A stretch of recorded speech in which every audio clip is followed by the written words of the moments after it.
এটি হচ্ছে খাগড়াছড়ি পার্বত্য জেলা পরিষদের সিসিটিভির মনিটর। আপনাদেরকে একটু দেখাই। এই মনিটরটিতে এখন বাজে হচ্ছে 7:49, অর্থাৎ ঠিক 1 মিনিট পরেই গতকালকে রাতে, দুঃখিত, গতকাল বিকেলে যখন প্রজ্ঞাপন হলো জেলা পরিষদ চেয়ারম্যানের দায়িত্ব থেকে বিরত থাকার আদেশ দিয়ে, তো এরপরেই হচ্ছে জেলা পরিষদের এই কর্মচারীরা কালকে সন্ধ্যার পরও অফিস করেছে কয়েকজন।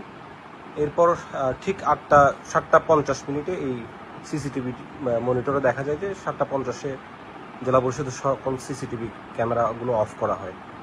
এই হচ্ছে বিষয়। মূলত আপনারা একটু খেয়াল করলে দেখবেন এখানে ঠিক এখন 7:49, একটু পরেই অফ হয়ে যাবে।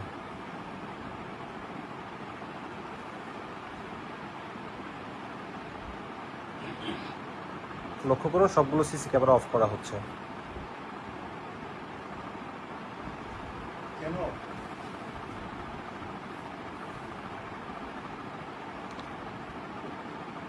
এটি পরের দিনের চিত্র, আজকের চিত্র। তো মোট কথা হচ্ছে যে এই যে জেলা পরিষদের গতকাল বিকেলে প্রজ্ঞাপন হওয়ার পর আকস্মিকভাবে হঠাৎ এই জেলা পরিষদের সিসিটিভি ক্যামেরাগুলো অফ করা হলো। আজকে জেলা পরিষদ চেয়ারম্যানের কক্ষে এসে জেলা পরিষদের সদস্য সহ, এখানে পুলিশ প্রশাসনের লোকজন আছেন, সেনা প্রশাসনের লোকজন আছেন, জেলা পরিষদ সদস্যরা সহ, তারা এটি সিসি ক্যামেরা কোন অবস্থায় আছে দেখার জন্য এসেছেন। তো আপনারা আসলে কি পেয়েছেন একটু বলবেন কি?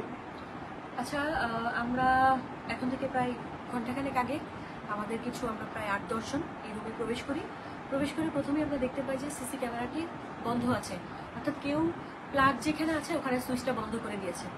দেন আমরা 1 ঘন্টা ধরে সিসি ক্যামেরা অন করে আমরা বারবার দেখতেছিলাম যে এটা আসলে কে বন্ধ করছে বা লাস্ট কে ছিল।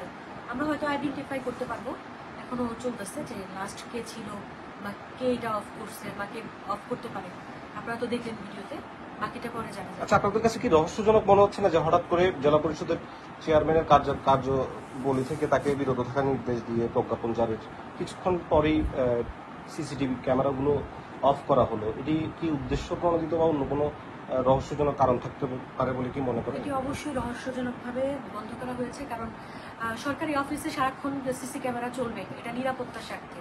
যেহেতু চেয়ারম্যান মহোদয় নাই, এখন আমাদের সরকারি ডকুমেন্ট আছে, এখানে বিভিন্ন ধরনের কাগজপত্র আছে, সেখানে কেউ যদি এসে এটা বন্ধ করে অবশ্যই সেটা আমি বলবো উদ্দেশ্যপ্রণীতভাবে, এবং এটা এক ধরনের ক্রাইম।